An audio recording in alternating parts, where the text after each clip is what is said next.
नमस्कार मंडळी, कसे आहेत आपण सगळे? तर आज मी बनवलेलं आहे मटर पनीर. खूप दिवस झाले विचार करत होते की पनीरची एक तरी भाजी आपण अपलोड करायची. तर आज मी मटर पनीर बनवलेलं आहे, सोबत नानही बनवलेली आहे. पण नानचा व्हिडिओ मी सेपरेट टाकणार आहे, तर तो मी डिस्क्रिप्शनमध्ये देईनच. तर या ठिकाणी मस्त असं आपलं मटर पनीर तयार झालं होतं. सर्वप्रथम सर्वांचं स्वागत आहे माझ्या फूड लाईफ इन हॅपीनेस या चॅनलमध्ये. एकही मिनिट वाया घालवायचा नाही, सुरुवात करायची रेसिपीला. त्यासाठी मी एका पॅनमध्ये मसाला बनवून घेणार आहे. त्यासाठी एक मोठा कांदा उभा चिरून घेतलेला आहे आणि पॅनमध्ये भाजण्यासाठी घातलेला आहे. सोबतच मी आलं आणि लसूण घातलेलं आहे, यालाही थोडंसं भाजून घ्यायचं आहे. आणि आता आपण याच्यामध्ये कोथिंबिरीचे देठ आपण टाकतो आहे. अगदी फ्रेश अशी कोथिंबीर होती आणि त्याचे देठ अगदी कवळे मऊ लुसलुशीत होते. तर मग ते मी देठ या ठिकाणी वापरलेले आहेत, टाकून दिलेले नाहीत. तर या ठिकाणी एक मोठा टोमॅटो पण मी याच्यामध्ये घातलेला आहे. केवढं कलरफुल दिसतं आहे, तुम्ही बघू शकता. अगदी छान अशी आपली रेसिपी तयार होणार आहे.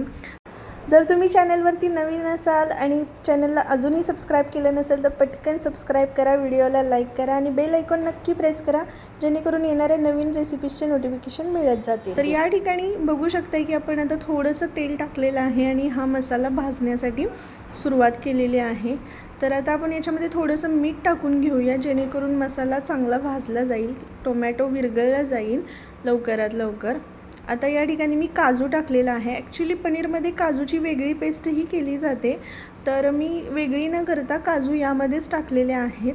आता आपण याच्यामध्ये थोडेसे खडे मसाले टाकतो आहे. या ठिकाणी मी तमालपत्र टाकलेले आहे, लवंग टाकलेले आहे, थोडीशी दालचिनी टाकलेली आहे. यांनाही आपल्याला आता याच्यामध्ये चांगलं परतवून घ्यायचं आहे. इकडे मी आता पनीर घेतलेलं आहे 200 ग्रॅम.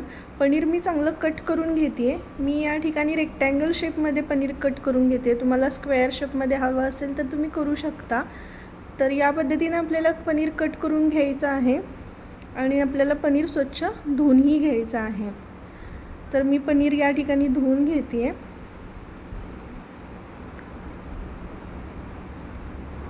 तर बघू शकता, आपण आता पनीर धुवून घेऊया, जेणेकरून त्याचा जो चिकटपणा असतो तो निघून जातो. या ठिकाणी आपला मसाला चांगला विरघळलेला आहे, म्हणजे टोमॅटो वगैरे विरघळलेला आहे, तयार झालेला आहे. आता आपण मिक्सर बाउलमध्ये काढून घेऊन याची एक छान अशी पेस्ट बनवून घेऊयात.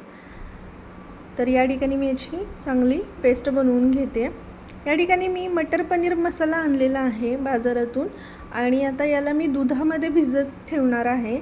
तर या ठिकाणी मी याच्यामध्ये दूध ओतते आहे आणि याप्रमाणे आपण ह्याची अशी दाटसर अशी कन्सिस्टन्सी असलेली याची पेस्ट बनवून ठेवणार आहोत. इथे पॅनमध्ये मी थोडंसं तेल ओतून घेते आहे आणि हे जे पनीर आहेत यांना मी आता शॅलो फ्राय करून घेणार आहे. याने पनीरचा जो उग्रपणा असतो तो थोडासा कमी होतो किंवा वास येत नाही पनीरला, पनीर खाताना. तर यासाठी असं आपल्याला थोडंसं शॅलो फ्राय करायचं आहे. तुम्हाला नसेल हवं, शॅलो फ्राय करायची गरज वाटत नसेल तर तुम्ही तसेही टाकू शकता.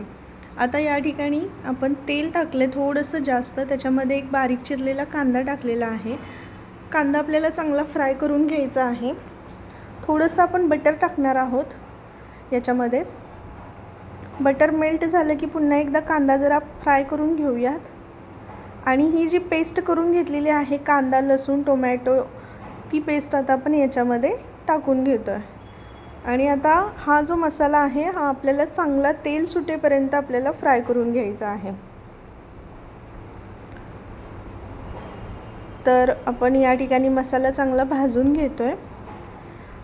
अतिशय झटपट होणारी ही रेसिपी आहे. पनीरची असली तरीसुद्धा जास्त मसाले वगैरे करण्याची काही गरज नाही आहे, लगेच होते. या ठिकाणी हा जो दुधात भिजवून ठेवलेला जो मटर पनीर मसाला होता तो मी ह्यामध्ये टाकून घेतला आहे. दोन्ही मसाले आपल्याला चांगले एकत्र करायचे आहेत. आता याच्यामध्ये सुके मसाले मी टाकते. धनेपूड टाकलेले आहे, त्यानंतर पनीर मसाला टाकलेला आहे, गरम मसाला टाकलेला आहे आणि लाल तिखट टाकलेला आहे 2 चमचे. आता आपल्याला हे सगळं एकत्र करून घ्यायचं आहे व्यवस्थित. आणि आता मिक्सरच्या भांड्याला जे मसाला लागलेला आहे त्याच्यामध्ये मी पाणी ओतून घेतलं आहे आणि ते पाणी मी याच्यामध्ये ओतून घेते आहे आणि मसाला चांगला भाजून घेतला आहे. शेवटी मी थोडीशी काश्मीरी लाल मिर्च टाकलेली आहे. त्याने कलर छान येतो. आणि आता मी याच्यामध्ये थोडं थोडं करत गरम पाणी ओतून घेणार आहे. तर या ठिकाणी मी गरम पाणी ओतलं आहे आणि त्याच्यामध्ये हे जे वाटाणे आहेत ते वाटाणे मी याच्यामध्ये शिजायला टाकून दिलेत. आता आपल्याला थोडा वेळ वाटाणे शिजून द्यायचे आहेत. वाटाणे चांगले शिजले की आपण मग त्याच्यामध्ये पनीर टाकणार आहोत. तर वाटाणे या ठिकाणी चांगले शिजलेले आहेत. आता आपण याच्यामध्ये पनीर टाकून घेऊया आणि ग्रेव्हीला चांगलं शिजवत ठेवून देऊया. थोडीशी ग्रेव्ही आता पातळ आहे, याला दाटसरपणा येईपर्यंत आपल्याला चांगलं शिजवून घ्यायचं आहे. तर या ठिकाणी आपण वरून छान अशी कोथिंबीर सर्व करतो आहे. आपलं मटर पनीर तयार झालेलं आहे. तर ही रेसिपी तुम्हाला कशी वाटली ती मला कमेंट बॉक्समध्ये जरूर कळवा. आणि चॅनलला अजूनही सबस्क्राईब केलं नसेल तर पटकन सबस्क्राईब करा, व्हिडिओला लाईक करा, शेअर करा आणि ही रेसिपी नक्की घरी ट्राय करून पहा. अतिशय साधी सोपी झटपट अशी होणारी पनीरची रेसिपी आहे. चला तर मग बाय बाय, टेक केअर.